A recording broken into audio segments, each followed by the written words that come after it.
What's going on, everybody? I'm Josh with Combat Sports Today. I'm joined by Sal Everett. How's it going, my man? It's great. How you been, brother? It's Wednesday. Looking forward to the weekend. How about yourself? Super. I'm looking forward to having a good fight week outside of not traveling with the team or anything. So it's like nice to be able to watch the UFC fights. You do work for the UFC as Mm. your day job, I do believe. Yes, sir. So, constantly surrounded by fight news and fighting all the time. Yeah, yeah. Like last night, I worked the Contender Series, and that was a good one. It was like one of the best or episodes we've had. Like I think these last two episodes actually, 9 and 10, they were like super good.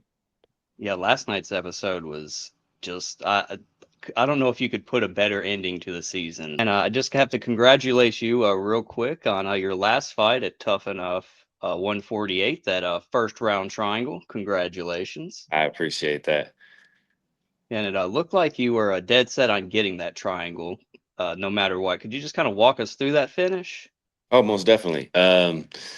So just I've said this in previous interviews about like me not wanting to go to the ground. Like I want to show my hands, I want to show I can box, but I definitely have like a lot of jujitsu in my back pocket if it ever does go there.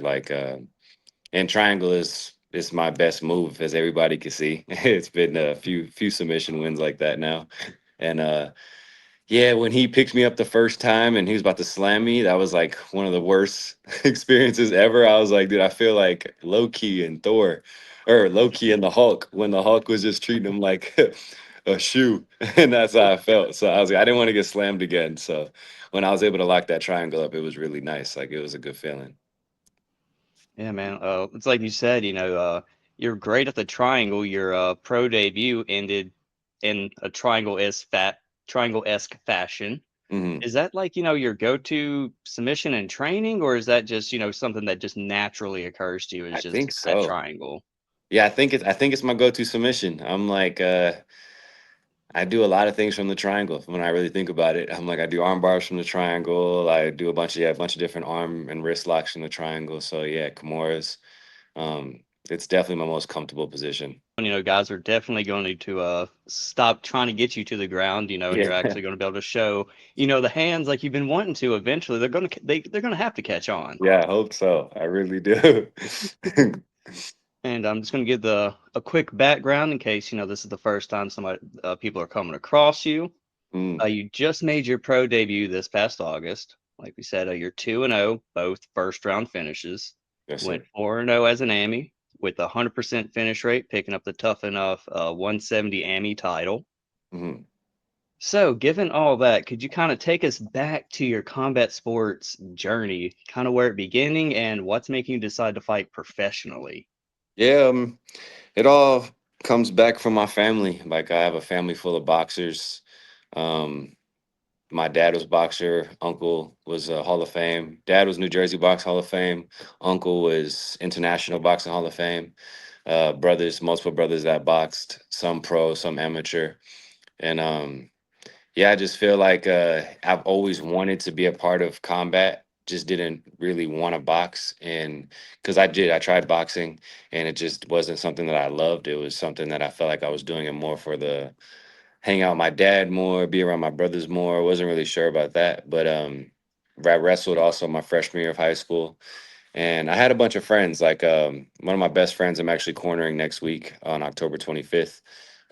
Noah Williams, his family got me into MMA. Like I remember being in his garage like 10 years ago and trying to learn my first head kick and falling and hurting my elbow because I couldn't keep my feet on the ground. And yeah, they just been a huge blessing in my life with this MMA journey because I started freshman year wrestling. Then I boxed my sophomore year, a little bit into my junior year. Um, didn't stick with it. Didn't stick to wrestling either. It was too hard. So like, which I wish I stuck with it because now look what I'm doing. And yeah, it just all fell in place. Like I did some Muay Thai to try to convince my brother's or my best friend's older brother that I wanted to fight because he was a manager for fighters, MMA fighters, and I was trying to convince him to like help me out, trying to get into this MMA scene, and he wanted to see some work out of me, so I would just do as many MMA fight or I did some Muay Thai fights, some boxing matches, and some jiu-jitsu tournaments to get his attention. And then yeah, once I got his attention, he was all in and just showed me my gym at Freestyle MMA, and we've been rolling ever since. So, I mean, you just have a whole family and legacy in combat sports, and Yeah. now you're kind of etching your own path and your own thing in MMA. Yeah, my dad's loving it. He's like had a second wind right now. He's like he's living through me. Just kind of speaking on your last fight, that was your first venture into middleweight, and you kind of Mhm. came in under that. I'm assuming going forward, welterweight's probably where you're staying. Yeah, 1000%. I mean, I'm a bigger welterweight. I walk around 200. Sometimes I get over 200, and I'm like, that's what I'm eating, whatever I want. But yeah, how he was picking me up like I was a feather. It's not, I'm not sticking around. I'm going back to welterweight. Shout out to Ryan Hawkins. That dude's a tank. And speaking of that, you've already had two fights this year, like we alluded to. Can we expect to see you back in the cage this year? God willing, yeah, I'm working for it. Um, I asked Gokor right after my second fight, and he told me no originally. He grounded me because I got taken down in my first two fights, but we talked a little more, and I'm back in the gym already, so it's kind of hard for him to say no now that I'm trying to do it. I'm trying to fight either November or December. Staying super active. I mean, Yeah, how important is it to, rack up these wins, at the regional level I feel before, like it's jumping into the big show? yeah, I feel like it's super important. I've said before, like it's just like you don't get used to fighting people. Like, yeah, you get better at what you're doing, but it's all about the focus and being as present as possible. And I feel like that's what I'm getting better at. I'm getting better at just being my most present self. And when I'm most present, I'm able to flow and able to just be myself, and things happen naturally, like my triangle or wherever the fight usually goes. It's like just happen naturally because I'm being as present as possible. Where do you see 2026 taking you, career-wise or even, personally? Um, UFC. That's the only thing on my mind. If I can have it my way, like the perfect way, it would be to go into 2026 3-0, possibly have a fight or two fights in the beginning of the year, and I would love for like a call from Sean McMaynard or Dana White about a last minute show or a last minute fight over at T-Mobile. That would really make all of the all my work and all like the plan would just be perfect if I can do that. I just got to ask, you've got the 9 to 5 with the UFC on top of your fight career. How do you balance those two worlds? Because it seems both take a lot of dedication and time. Yeah. Yeah, it's cool. It's not too hard to balance when I have Dana and his assistant Nicole helping me out because they make sure I'm training every single day. They give me the time to train. They give me the time to have interviews like this and to really pursue what I'm doing. So it's hard to balance sometimes when it's like really busy fight weeks with Power Slap and IBJJF or the Jiu-Jitsu Invitational, but yeah, with their help, it's like I can do anything I want, like in the right sense, like towards what I'm doing. That's great to have, a great support system and Yeah, all that behind you, especially, given, Dana White is, the big guy of the UFC. It's glad to hear, he's as good off camera as he is on camera, and, yeah, he's awesome. personality is the same. What are, some of the benefits of living and training in the fight capital of the world? Just all the accessibilities, like to train with the best guys. Like I've trained with Ali's class, and he has like all those guys from Dagestan that come here and just play with us like we're toys. They just come out here and wrestle. So it's like he has a bunch of guys that I train with. There's a guy named Mateus that has a few really good fighters that train with him as well.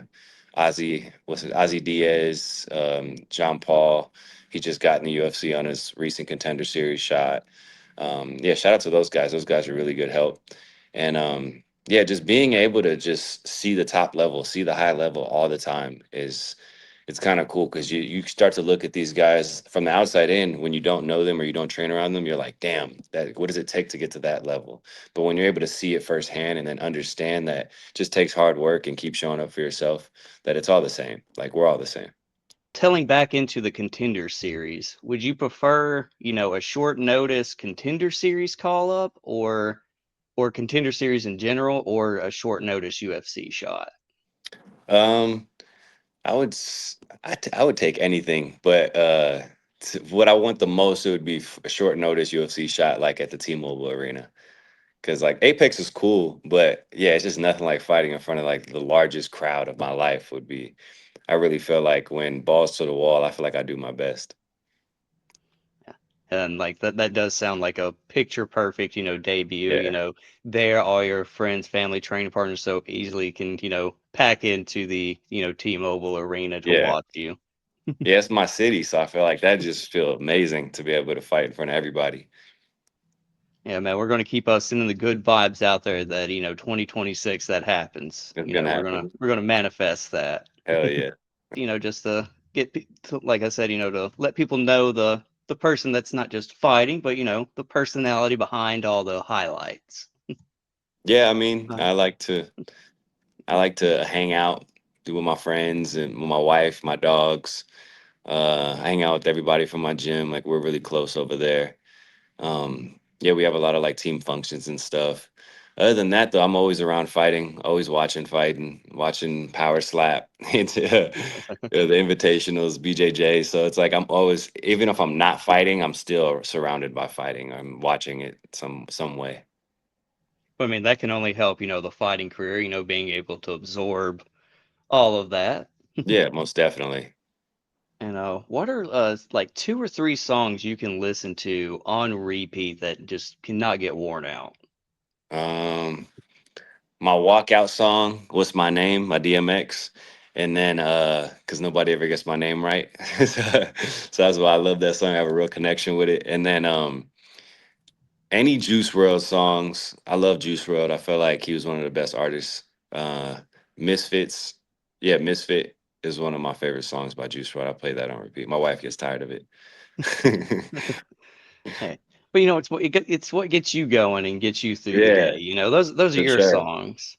I Yeah, know I love you spoke that nobody gets your name right. I'm actually not going to chicken out this time. I'm going to try it. it. So forgive me if I get it wrong.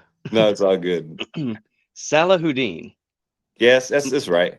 Close. I'm It's probably butchered it a it's little bit. Salahuddin, but Salahuddin is very similar, very similar. So close. English is stupid. Las Vegas is a huge food city. If you had to recommend one restaurant, what's that restaurant and what's your go-to order? I would say Amari Kitchen in the Uncommons by the Durango.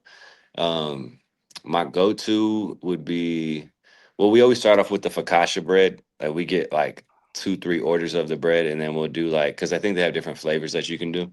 And then we'll get like the different dippings that they have for it, or the stuff you can put on top of the bread. It's like a pesto, hot honey, a marinara sauce. I think there might be like 1 or 2 more, but those are like our main ones. And then they have like a spicy pizza, it's like a smaller kind of like personal pizza, but it's so freaking good. I do it after every weigh-in and easily put on 20 pounds in that place before I show up for the fight. Oh man, all that just sounds so delicious. Yeah, I'm it a huge is. food person, so I'm writing that in the book for when I'm in Vegas. Definitely going to hit up that Yeah, place. bro. And yeah, I told you before I have some more. So when you come to Vegas, you got to hit me up. So we're gonna go to some good spots. Oh, I definitely will. The wife and I, we both love to eat, so Hell yeah. always down. If you could have any fictional or real person join you for a fight camp, who would it be and why? It would 1,000% Bruce Lee. Um, I feel like he would know the right things to say, when to say it, like how to say it. That would get me just going, like through motivation and just the focus. Like just to, like I was talking about presence earlier, and I feel like that's what Bruce Lee mastered. I feel like he mastered his presence. He was able to clear his mind when he needed to. He was water. He was able to be the water in the cup. He is a great mind for, combat sports, and he Yeah, has to be on everybody's Mount Rushmore of just fighting combat sports, one anything thousand in percent. general, really. Yeah. Philosophy, like there's many things he can be on there. If you could go back and talk to, the kid you that, first started throwing that head kick, fell down, hurt their elbow, what message would you give them today about fighting? Man, I'd tell that boy to go to wrestling practice. I'd be like, for real though. I'd be like, man, you better wrestle because you're gonna be a pro MMA fighter one day. Like I knew I was always going to be a professional athlete. I played football and basketball growing up, so I was just so confident. I had nothing but good friends around me that we all believed in each other. So it's like I was just very confident that I was going to be a professional athlete, but didn't really know it was going to be in MMA or in boxing or whatever. Like I would just tell them to focus, be as present as possible, um, and wrestle. Do like wrestling is builds nothing but discipline. Like wrestlers have that like no quit in them mentality. They have that grit that you need in fighting. And yeah, I just wish that I did that a little more. But now, I mean, all I'm doing is wrestling at freestyle because we got a bunch of Armenians in Hayastan grappling. That's the academy, Hayastan Grappling Academy. So that's what we made. We're grapplers that do MMA. That's what it is. That's a great description. Yeah. Awesome, man. And just to wrap things up, you got any, loved ones, training partners, sponsors, anybody to give a quick shout out to real quick? Yeah, shout out to all my sponsors, Tenori, Last Shot, Regenerate, Tats by Tony, my tattoo artist. I couldn't do anything without you guys. Freestyle MMA, like they're my army that helped me get to every single fight unscathed and prepared, mentally prepared and physically prepared. Shout out to my pops, Greg Everett. He's huge in my mental preparation and in my fight preparation. He helped me in my boxing, so I can't wait to show everybody.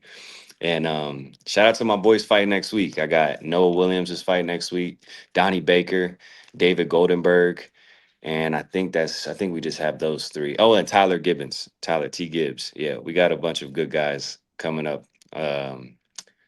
Is there anybody else I missed? Nah, yeah, that's everybody. Yeah, but we got a squad coming. So I know everybody heard about freestyle MMA, but we really got something cooking up for the next year or two.